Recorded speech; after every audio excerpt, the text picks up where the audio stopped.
Perfect. When you think back to coaches throughout your career, is there anyone that stands out that has really had a big impact on your career?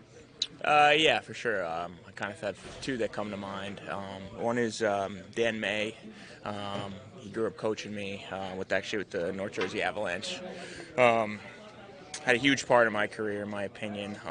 Kind of got some college scouts to come see me and taught me a lot about the game. And yeah, so he's always got a special place in my heart. And then Jim Tortorella actually was my D coach at UNH, and I think he really taught me how to play the game of defense. And so really thankful for those two guys. And just to be able to have those role models, do you still talk with them? Do they still check up on your career? Do they come to any games? Yeah, I do. I talk to both of them every so often, Obviously, life's busy, but yeah, I'll talk to them briefly, periodically throughout the year, and just to catch up and see how they're doing. Any piece of advice that stands out from either one of them? Just have fun. I mean, it's hockey so intense sometimes, and we forget it's a game, and obviously it's a job, but we all grow up loving this sport, and when times are tough, just try to enjoy every moment of it. And just a couple about practice today, high energy, everyone getting involved, everyone cheering each other on. What stands out about today's practice session? Yeah, it's a new day. Past is the past. Obviously, we know we've been slumping a little here, and every team goes through adversity, and we're doing that right now. And we're coming in with a fresh mindset, and just looking forward for tomorrow. And how has this group come together through the adversity and encouraging each other to get out of this hole instead of turning against each other? Just stick together. You know what? It's an us against the world mentality, and we're in it together. We're a family here, and good times, bad times. We battle as one. And just looking forward to tomorrow's game. Boston's a team that's been streaky. What are you guys expecting? What are you preparing for when it comes to facing the Bruins? Just a high-powered team. We know their top guys are some of the best in the league, and we're gonna have to get back to our structure, play a structured game, and hopefully we'll be all right. Bratt, obviously finding a little bit of offense, not just personally, but for this group, has been a struggle as of late. What have you kind of seen in why things have dried up for you guys as a group to contribute a little bit more? I think that sometimes during a season like this, you go through a little bit of a rougher patch in certain areas, and offense has obviously been a part of our game that has been really, really good in the past, and then maybe slow down a little bit lately. And I think that sometimes we just got to make sure to not get on our own page and start doing things. And I think sometimes during the game when you don't find a way to score or something, you start looking at yourself as an individual instead of looking at it as a collective, and kind of like a progress in your line to start scoring more goals instead of just looking at yourself. And I feel like myself included, sometimes when I can't find the back of the net or something, I try to maybe shoot from angles that are maybe unnecessary to shoot from, just to try to create something. So I think that but we got to look at now, just look at it from a kind of a point of view that we got to look at it collectively when it comes to the lineup and the line you play with. And I think that's what we did today. We had a good meeting about it, and practice today was a good progress for us to keep building on it. Can sometimes that sort of refresh in the lineup, moving guys around, I mean, you've all kind of played together in some capacity, sort of really help with that? So, taking guys away from each other, just sort of focusing on what you got to do? Yeah, for sure. I mean, we shook it up a little bit, but it's still guys that we're all very comfortable playing with and familiar with. And me and Nico has played a lot of games together over the years, and right now we're excited to play against each other. I know exactly what he brings to the table, and I think he knows what I bring too. And especially with Nathan there, we got a fantastic net front guy that I know he's going to do the hard work for us to create those areas, and I know that he's going to be there net front, because that's kind of a key point we talked about, getting people in front of the net and getting people into the dirty areas where the goals are scored. So he brings that, and I'm excited.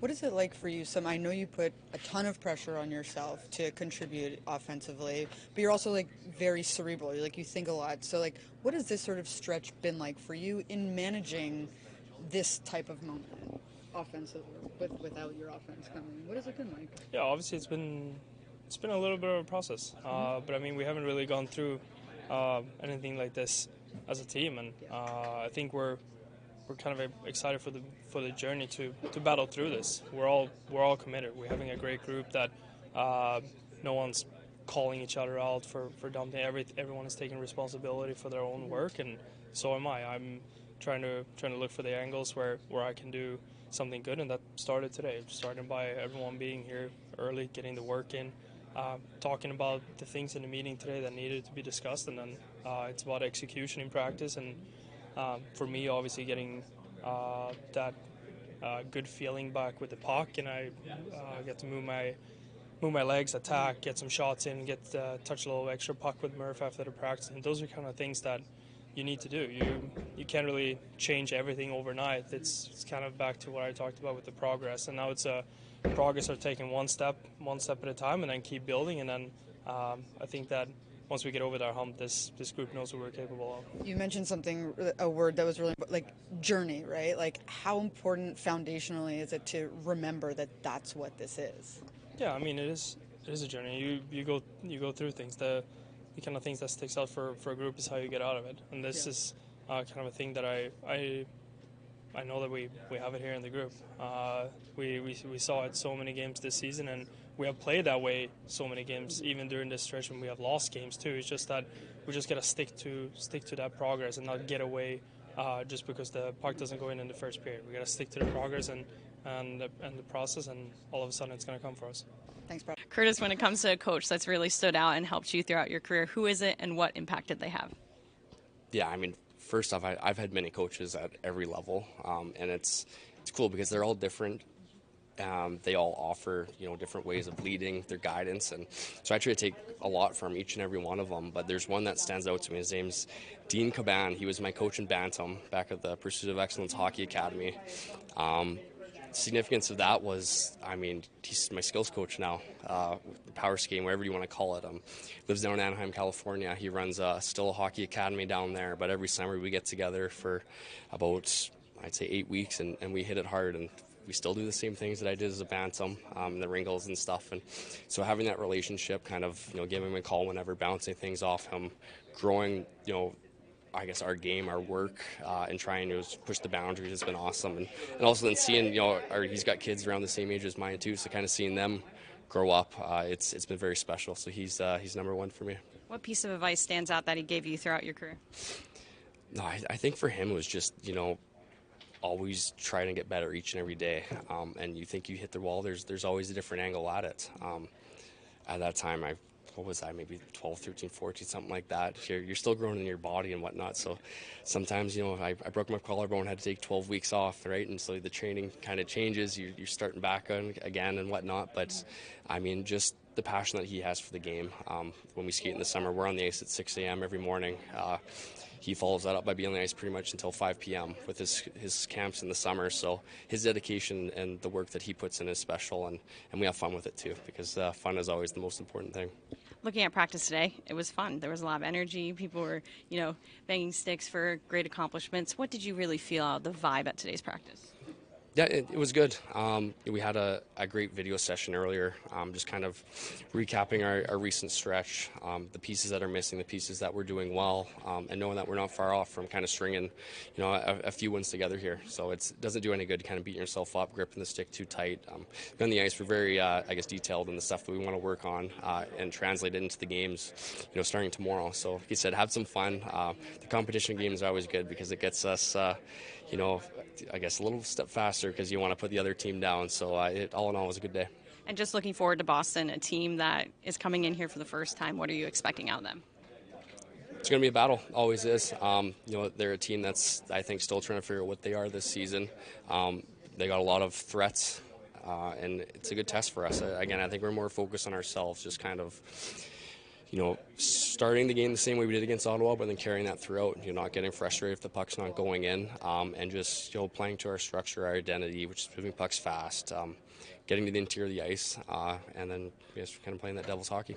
To continue that first period into the second, is it looking at like 5 minutes? Let's bring it for this first 5 minutes. How do you carry that over throughout as a group?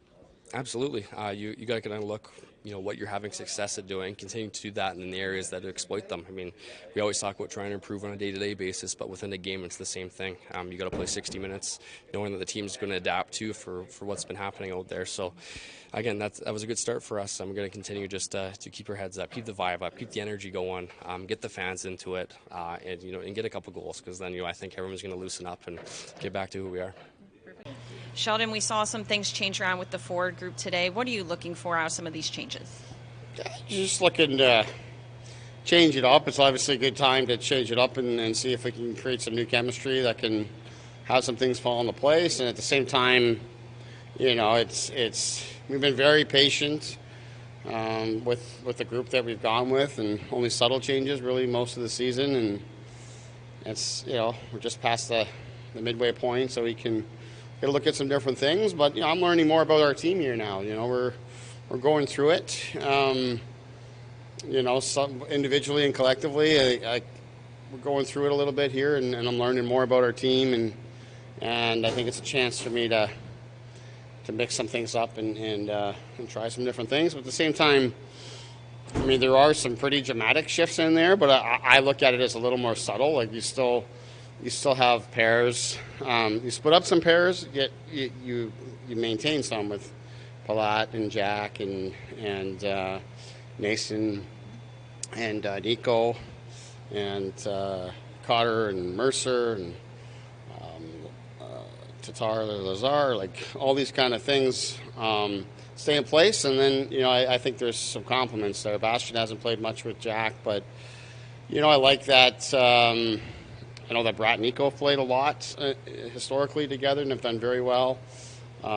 Mercer and Meyer have done well together when playing with Nico. So there's some elements there that I've been looking at, and I've been really patient with our group and sort of been very close to changing things up in the last few games. But each time I think about it, we sort of have a good shift or have, get some things going. I was thinking about it in the Philly game there in that third period, and then all of a sudden, Bratt rips that one in the net that comes back offside. Like those kind of things sort of make you want to stay with it and let them find their way out of it.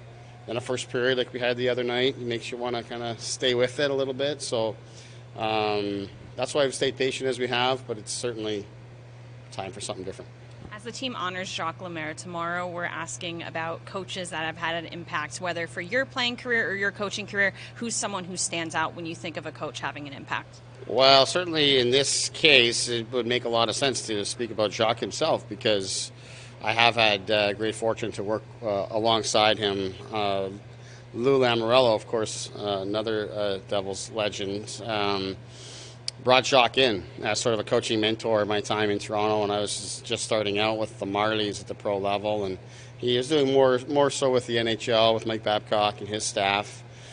But he also came down quite frequently with us with the Marlies, and I got to know him, and just this passion for the game, his knowledge is extensive. I really, really enjoyed my time with him, learned a lot, and I'm excited to get a chance to connect with him again here and be a part of him being honored, which is certainly well deserved. Sheldon, you talked about what you're learning, like you're going through the process as well about learning about your team.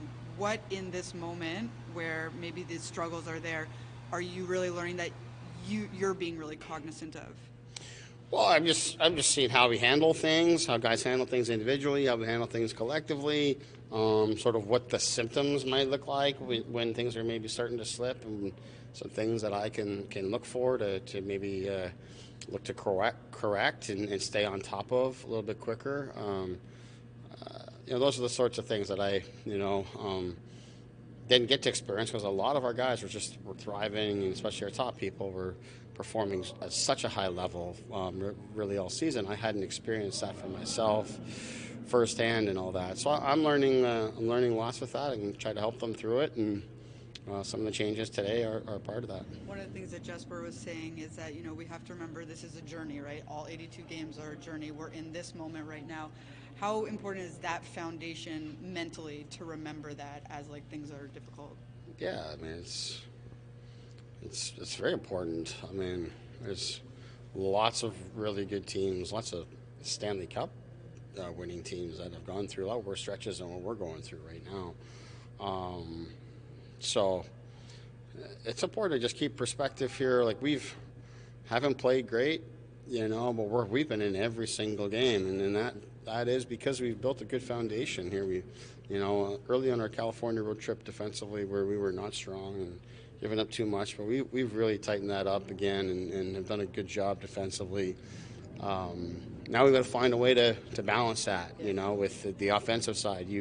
You can't slip offensively because of it, just like you can't slip defensively while you search for offense. So it's really that balance. The teams that do it best with that balance are the elite teams, and that's where we're trying to get to. Sheldon, I know you mentioned in Prague how impressed you've been with the way Bratt has played. It was kind of a surprise for you. Has he still surprised in what he's been able to do to this point in the season? And I'm talking too, like physically, we're seeing him engage physically as well.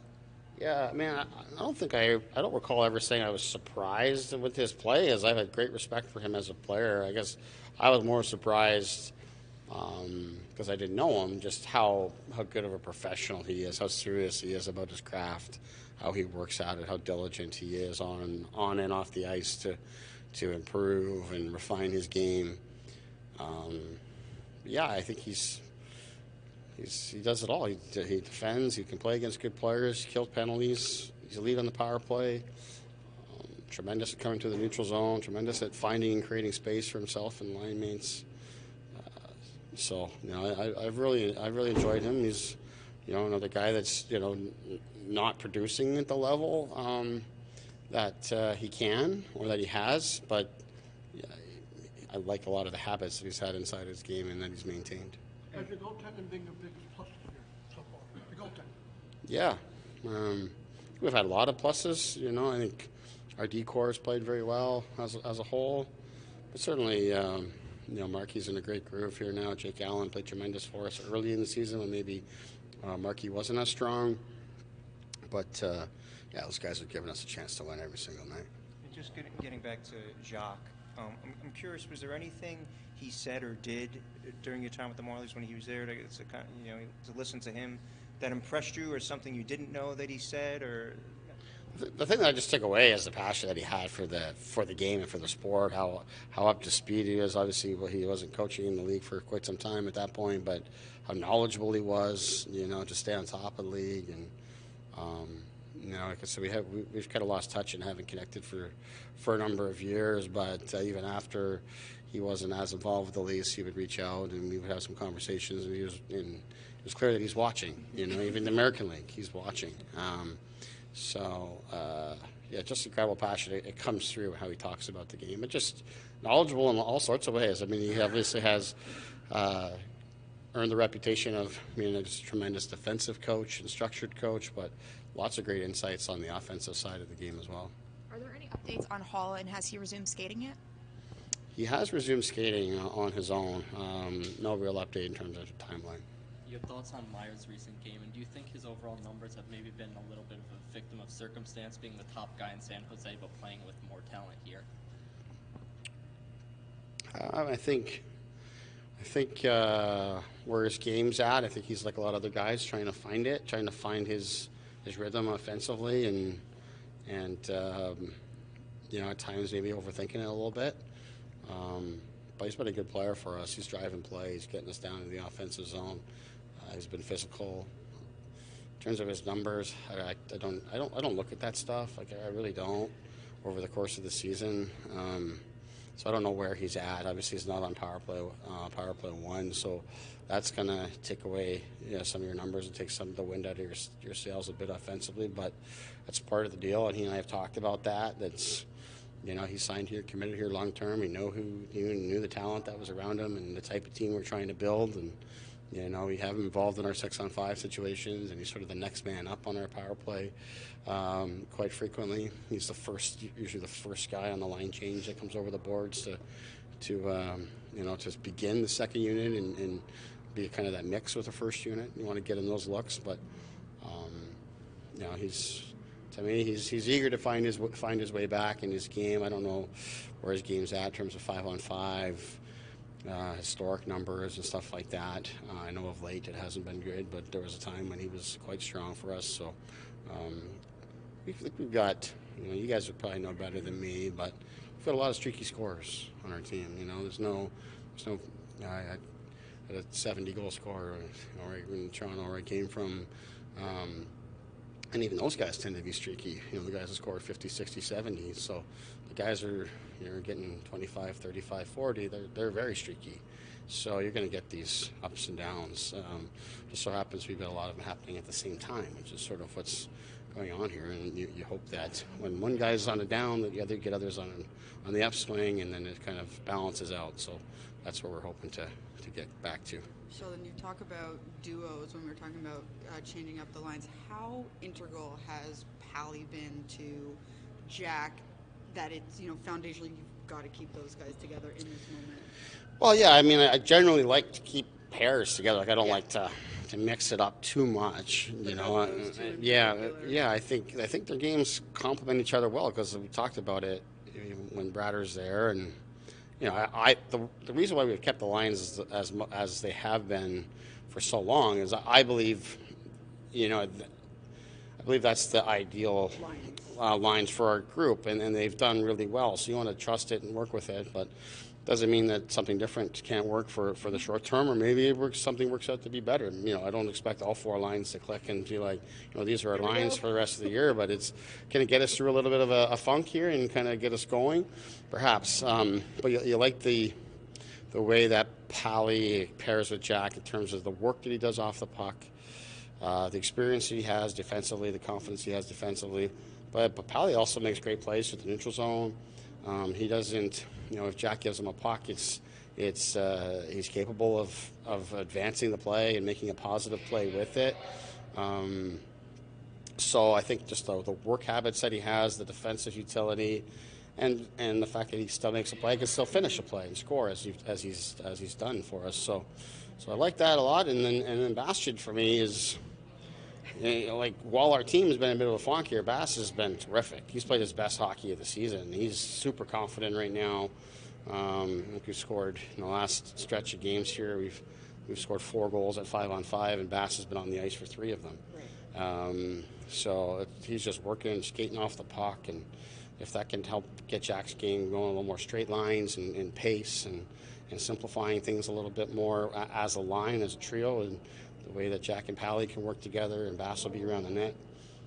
I'm excited to look at that, and it's, you don't put together Jack's line and then just kind of see what's left with the rest. You're kind of, you're looking to get Bratt and Nico together, and then you want to give Timo a look to enhance the third line. So then you're sort of looking at who could fit alongside Jack. And finding that balance. Yeah, in your lineup, like when you're moving some guys off, like that has to be. Yeah, I mean that's kind of you need to put together balance on your lines when you're trying to do something like this. We had it before; it was pretty stacked, top 6, and now it's a little bit more spread out, and you got to try to make it all fit, make it all work. But the way Bass is playing right now, he's one guy that he's putting his gear on. He's super confident, and he's playing with a clear mind, and he's just out there doing his thing. While other guys maybe are starting to overthink things a bit, he's not. So I want to see what kind of effect that can have with him playing higher in the lineup. In Toronto, was there a certain point in the season where you said to yourself, all right, guys, we need to ramp it up as far as getting playoff ready or getting ready for the stretch run? No, I mean, I think that naturally, evolves and takes care of itself over the course of the season. Not just for our team, but the entire league, as you get in the second half of the year. You like to think as a coach from the start of training camp you're preparing for playoffs, and you have that in mind and you're building toward that. So I don't like to I don't believe that we go out ever saying, hey, we're not going to give it our best here today, or what have you. But you're mindful of how the league ramps up just naturally as the players are in elite shape now, and game shape, and the standings are getting tight, and the games are winding down, and just I think January tends to be a little bit of a lull, but as February and certainly into March my experience in the league, it's a much different league than it is in October, November, no question.